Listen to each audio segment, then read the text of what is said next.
Shalom saudara, jika hari ini semua orang Kristen menghilang dari dunia, apakah dunia akan terasa lebih gelap atau justru tidak ada bedanya?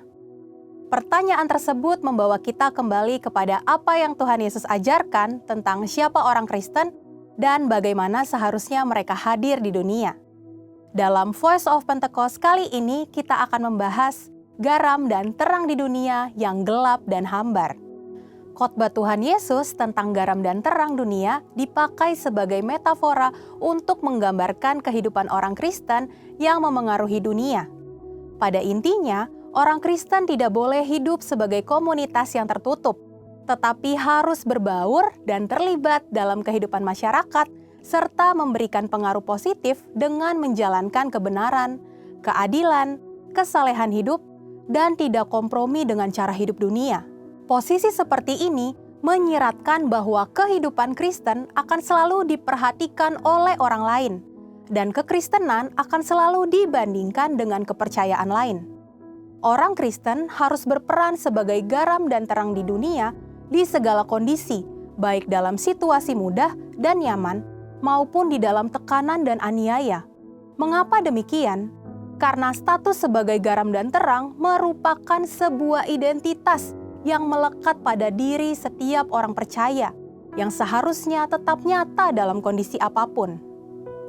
Garam mempunyai beberapa manfaat, sebagai penyedap masakan, pupuk, dan pengawet makanan yang mencegah pembusukan.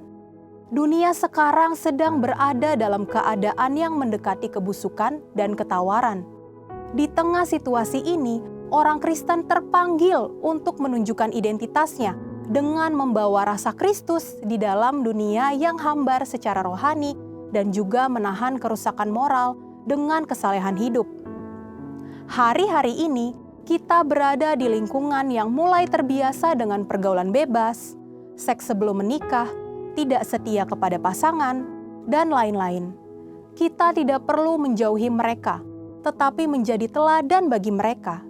Justru di saat seperti inilah hidup kita berfungsi seperti garam yang mencegah kebusukan, layaknya disinfektan moral di dalam dunia yang standar moralnya rendah. Terang. Yesus adalah sang terang dunia itu sendiri. Dan Yesus menjadikan kita sebagai kepanjangan tangannya untuk menjadi pelita di dunia. Kita harus menjadi pelita yang menyala dan bercahaya. Itulah yang akan membuktikan bahwa kita sungguh-sungguh pengikut Kristus.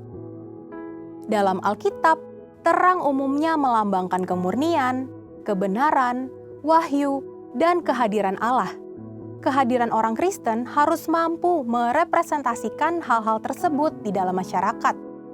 Misalnya, kita bisa tetap memiliki tutur kata yang baik, santun, dan membangun di tengah-tengah lingkungan yang senang bergosip, cepat menghakimi, dan menghujat orang.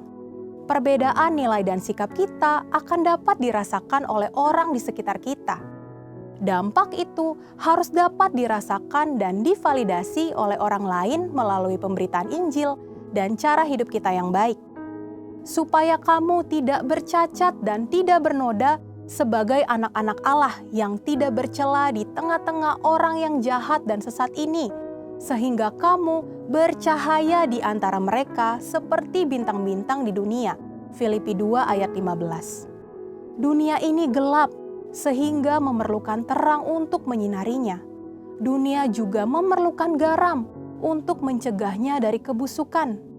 Garam yang kehilangan rasa asin dan terang yang menjadi gelap tidak ada gunanya, sebab kehilangan hakikatnya dan perannya. Artinya, jika orang Kristen tidak ada bedanya dengan orang dunia, orang Kristen tidak akan menjadi berguna, dilecehkan, diacuhkan, atau juga mungkin disingkirkan. Sehingga kehadiran orang Kristen menjadi tidak terasa alias tawar. Dengan demikian, Tuhan tidak akan dipermuliakan, tetapi justru malah dipermalukan.